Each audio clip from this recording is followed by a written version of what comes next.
اللہ وبرکاتہ۔ آج کا ہمارا پہلا سوال ہے روزے میں برش کرنا۔ دیکھیں بھائیو، روزے کی حالت میں برش کرنا جائز ہے، ہو سکتا ہے۔ اس کی دلیل یہ ہے کہ رسول اللہ صلی اللہ علیہ وسلم سے بخاری کی حدیث ہے کہ آپ روزے کی حالت میں مسواک کیا کرتے تھے۔ تو یہ بھی مسواک کی ایک شکل ہے، وہ الگ بات ہے کہ مسواک اس کا درجہ، اس کا رتبہ ایک الگ ہے، اور برش کا وہ رتبہ یا وہ مقام نہیں ہے، لیکن چونکہ بنیادی طور پہ یہ صفائی کے لیے استعمال کی جاتے ہیں، اور یہ جو برش ہے یہ اس کی جگہ پر ہے، مسواک کی جگہ پر اس کا استعمال ہوتا ہے، تو لہذا اس کے استعمال کرنے میں کوئی حرج نہیں۔ اور ایک بھائی کا اس پر یہ اعتراض تھا کہ جی یہ برش کرنے سے جو ذائقہ ہے پیسٹ کا وہ اندر حلق میں جاتا ہے،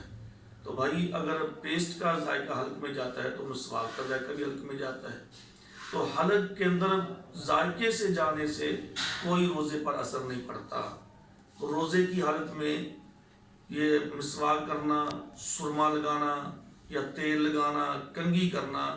ان چیزوں کے ساتھ روزے پر کوئی کسی قسم کا اثر نہیں پڑتا، تو لہذا یہ جو برش وغیرہ ہے یہ روزے کی حالت میں کیا جا سکتا ہے۔ اگر کوئی آدمی تقوی کی وجہ سے نہیں کرنا چاہتا تو وہ اس کی مرضی ہے، بلکہ یہ بھی حدیث ہے کہ نبی صلی اللہ علیہ وسلم نے فرمایا کہ اللہ رب العالمین کو جو روزے دار کے منہ سے نکلنے والی سمیل ہے، اللہ تعالیٰ کو کستوری سے بھی زیادہ وہ عزیز اور پسندیدہ ہے۔ تو اس طرح اگر کوئی آدمی یہ چاہتا ہے کہ چلو اللہ تعالیٰ کے ہاں میرا مقام لکھا جائے تو وہ نہ کرے، لیکن اگر کوئی کر بھی لے تو کوئی حرج نہیں۔